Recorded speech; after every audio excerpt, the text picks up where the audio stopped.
അശാസ്ത്രീയ മാലിന്യ സംസ്കരണം ക്വാർട്ടേഴ്സിന് 10,000 രൂപ പിഴ ചുമത്തി ജില്ലാ എൻഫോഴ്സ്മെന്റ് സ്ക്വാഡ്. പാണപ്പുഴ പടിഞ്ഞാറേക്കരയിലെ മെഹ്റൂബ ക്വാർട്ടേഴ്സിനാണ് പിഴ ഒടുക്കേണ്ടത്. പരിസരങ്ങളിൽ പ്ലാസ്റ്റിക് മാലിന്യങ്ങൾ കൂട്ടിയിട്ടതായും കത്തിച്ച നിലയിലും സ്ക്വാഡ് കണ്ടെത്തിയിട്ടുണ്ട്.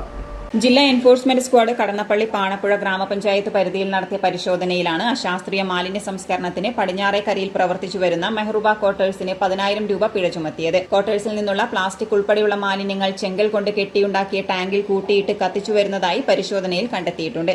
ഭക്ഷണാവശിഷ്ടങ്ങളും മറ്റ് ജൈവ മാലിന്യങ്ങളും തുറസായി ക്വാർട്ടേഴ്സിന് പരിസരത്ത് കൂട്ടിയിട്ടിരിക്കുന്നതായും സ്ക്വാഡ് കണ്ടെത്തി. ക്വാർട്ടേഴ്സിന്റെ ചുറ്റുമതിലിനോട് ചേർന്ന് കാലപ്പഴക്കം ചെന്ന നിലയിൽ നിരവധി പ്ലാസ്റ്റിക് മാലിന്യങ്ങൾ കൂട്ടിയിട്ടിരിക്കുന്നതും സ്ക്വാഡിന്റെ ശ്രദ്ധയിൽപ്പെട്ടിട്ടുണ്ട്. ഉടൻ തന്നെ മാലിന്യങ്ങൾ സംഭവസ്ഥലത്ത് നിന്ന് നീക്കം ചെയ്യാനും ശാസ്ത്രീയമായി സംസ്കരിക്കാനുമുള്ള നിർദ്ദേശം സ്ക്വാഡ് ക്വാർട്ടേഴ്സ് നടത്തിപ്പുകാരന് നൽകി.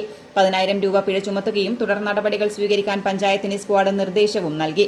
പരിശോധനയിൽ ജില്ലാ enforcement squad leader Ashraf P, squad അംഗം അലൻ ബേബി, ദിബിൻ CK, കടന്നപ്പള്ളി പാണപ്പുഴ ഗ്രാമപഞ്ചായത്ത് ഹെൽത്ത് ഇൻസ്പെക്ടർ ജ്യോതി VV തുടങ്ങിയവർ പങ്കെടുത്തു. City news, Kannur.